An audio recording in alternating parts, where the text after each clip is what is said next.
देखो हम लोग ये क्वेश्चन कर रहे हैं।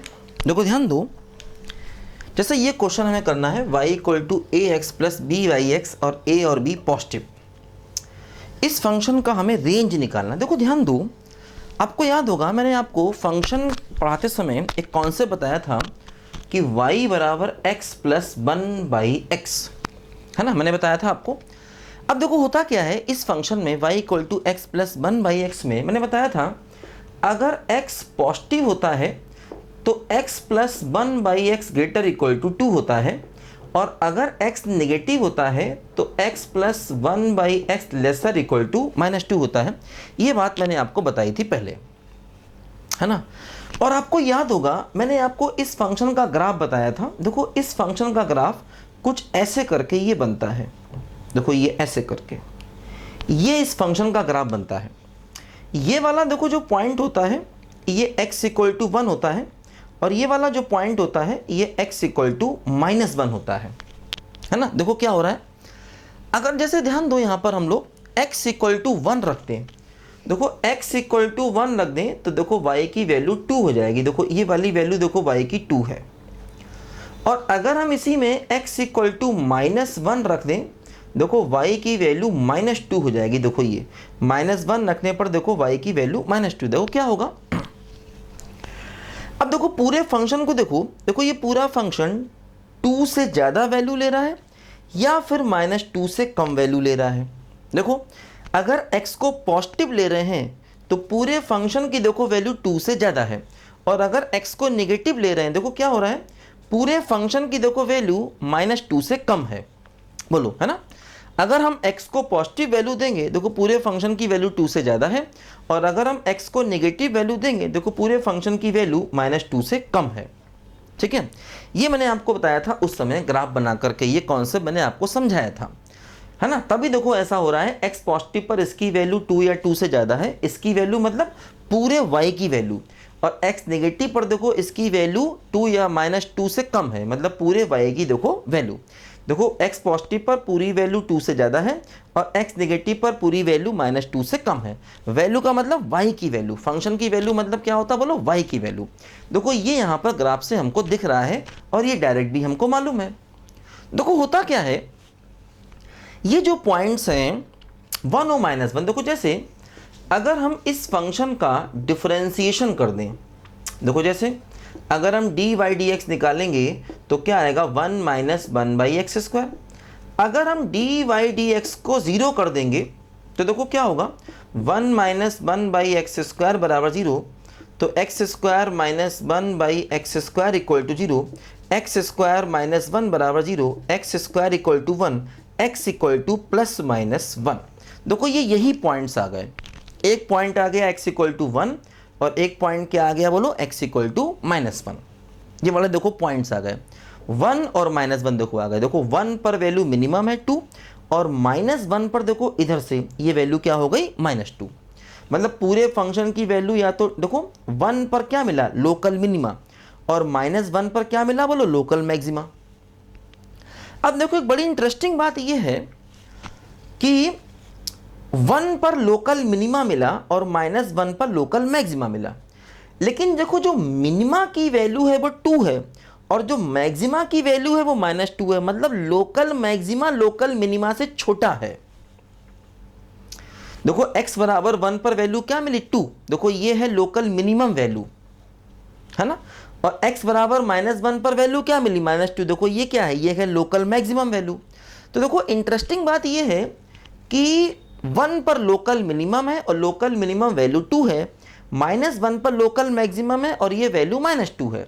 मतलब देखो जो लोकल मैक्सिमम वैल्यू है माइनस टू, वो लोकल मिनिमम वैल्यू क्या है, टू, मतलब local maximum value minus two और लोकल मिनिमम वैल्यू क्या है, टू, यानी local maximum value local minimum value से देखो यहाँ पर कम हो रही है, ध्यान दो, है ना।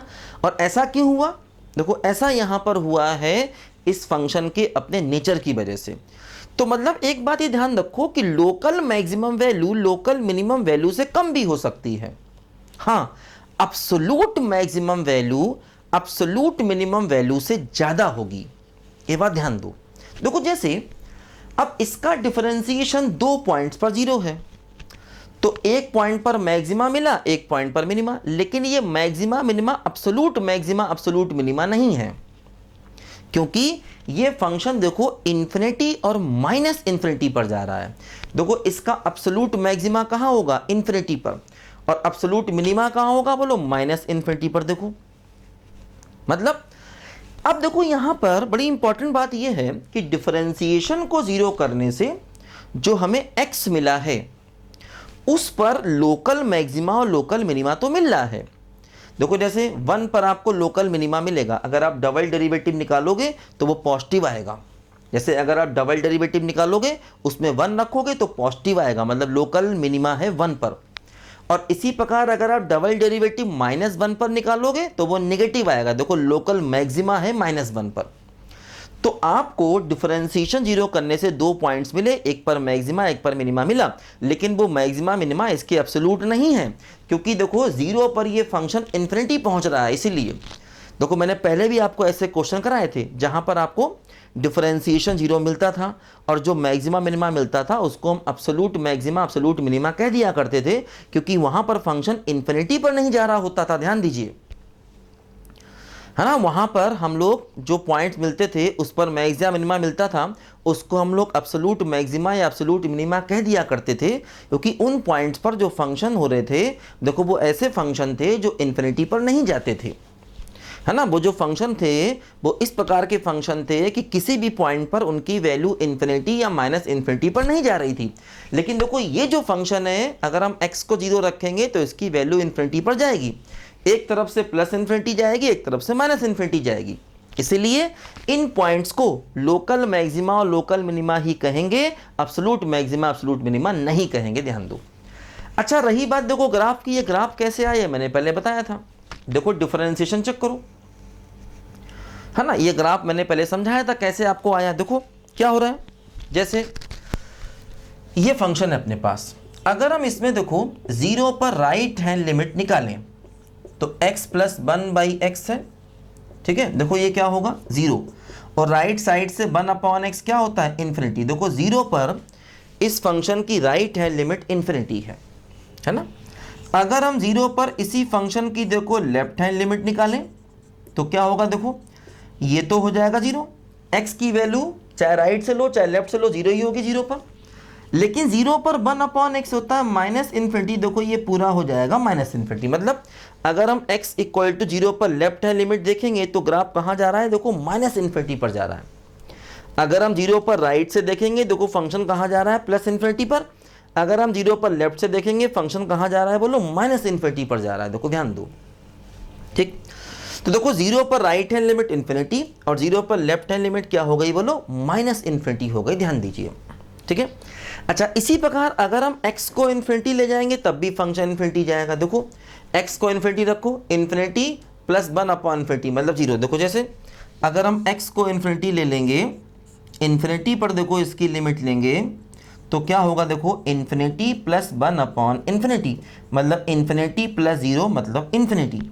इसी प्रकार देखो अगर हम x tending to minus infinity करेंगे तो x + 1/x देखो क्या होगा, माइनस इन्फिनिटी + 1/-∞, यानी कि माइनस इन्फिनिटी + 0, तो आंसर क्या हुआ, बोलो माइनस इन्फिनिटी। देखो ध्यान दो, अगर हम x को इन्फिनिटी ले जाएंगे तो फंक्शन भी कहाँ जाएगा, प्लस इन्फिनिटी, और अगर हम x को माइनस इन्फिनिटी ले जाएंगे देखो फिर से y कहाँ जाएगा, बोलो माइनस इन्फिनिटी जाएगा। ध्यान दो, ठीक। और देखो इंक्रीजिंग डिक्रीजिंग देख करके हम इसके मतलब dy/ds को देख करके इंक्रीजिंग डिक्रीजिंग का आइडिया लगा सकते हैं। दो कैसे, जैसे मान लो हमने dy/dx निकाला, देखो dy/dx ये आया, देखो ये क्या आया, बोलो x² - 1/x²। अब देखो अगर हम इंक्रीजिंग करेंगे तो dy/dx को क्या करना पड़ेगा, बोलो पॉजिटिव करना पड़ेगा।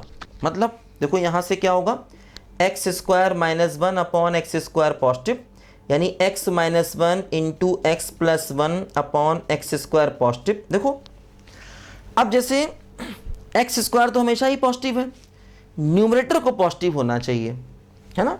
तो क्या हुआ, देखो x + 1 × x - 1 पॉजिटिव, तो यहाँ से x क्या मिलेगा, -1 से कम या 1 से ज़्यादा। देखो 1 के आगे फंक्शन इंक्रीजिंग है और देखो -1 के पीछे भी फंक्शन इंक्रीजिंग है। देखो यहाँ पर ये है डी बाई डी एस को पॉजिटिव किया तो x ग्रेटर देन 1 मिला या x लेस देन -1 मिला।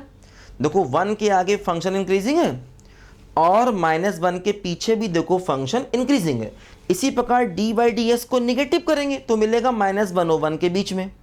देखो -1 और 1 के बीच में देखो ये फंक्शन भी डिक्रीजिंग और ये भी डिक्रीजिंग, मतलब अगर देखो हम डी बाई डी एक्स को निगेटिव करेंगे, फॉर एग्जाम्पल देखो अगर डी बाई डी एक्स को निगेटिव करेंगे तो देखो ऐसे मिलेगा x -1 into x plus 1 upon x square less than 0। बिल्कुल ऐसे करना होगा देखो ये, ठीक है। तो देखो जो इंटरवल लिखेंगे वो ऐसे लिखेंगे -1 to 1, है ना, वेविकर मेथड से, है ना, वेविकर मेथड लगा रहे हैं। देखो यहाँ भी हमने वेविकर मेथड लगाया है और यहाँ भी हम देखो वेविकर मेथड लगा रहे हैं, लेकिन देखो ध्यान दो इसमें से 0 को हटाना पड़ेगा, है ना, -0 करना पड़ेगा, क्योंकि देखो 0 हमारे फंक्शन की डोमेन में नहीं है। इस फंक्शन का अगर डोमेन लिखेंगे तो क्या होगा बोलो, x नॉट इक्वल टू 0 होगा, है ना। तो इस फंक्शन का अगर डोमेन लिखेंगे तो क्या होगा बोलो, x नॉट इक्वल टू 0 होगा, ध्यान देना। तो देखो 0 फंक्शन की डोमेन में नहीं है, तो अगर हम डिक्रीजिंग का इंटरवल लिखेंगे देखो तो क्या लिखेंगे -1 to 1 -0, 0 को हटाना पड़ेगा। देखो ये हमारा -1, और उसमें से हमें 0 को हटाना पड़ेगा। देखो ये हमारे डिक्रीजिंग का इंटरवल आएगा, ध्यान देना, ये हमारे डिक्रीजिंग का इंटरवल आएगा। देखो क्या हो रहा है, -1 से 1 के बीच में देखो फंक्शन डिक्रीजिंग है, देखो ये फंक्शन भी डिक्रीजिंग है और देखो ये फंक्शन भी डिक्रीजिंग है, ध्यान दो। देखो -1 से 0 के बीच में भी देखो डिक्रीजिंग है और देखो 0 से 1 के बीच में भी फंक्शन डिक्रीजिंग है। हाँ 0 पर नहीं है, क्योंकि देखो 0 डिक्रीजिंग में नहीं आएगा, क्योंकि देखो 0 हमारी डोमेन में नहीं है। तो डिक्रीजिंग का इंटरवल लिखेंगे तो -1 to 1 -0 लिखेंगे, ध्यान देना। देखो अगर हम कंप्लीट वेविकर मेथड लगाएं, देखो इसकी पावर इवन है तब भी वही बात आएगी। देखो यहाँ से मिलेगा 1, यहाँ से मिलेगा -1 और यहाँ से मिलेगा 0। 0 का स्क्वायर है, 0 पर पावर इवन है, देखो 0 पर साइन चेंज नहीं होगा। तो अगर हम कंप्लीट वेविकर मेथड लगाएं तब भी हो जाएगा, और अगर सिर्फ न्यूमरेटर को देखें तब भी हो जाएगा। बस इस बात को ध्यान दें कि x 0 नहीं होना चाहिए। तो ये देखो हमारा इस फंक्शन का ग्राफ बन गया x प्लस 1/x का, है ना। देखो हमने क्या किया, इंक्रीजिंग डिक्रीजिंग को देखा।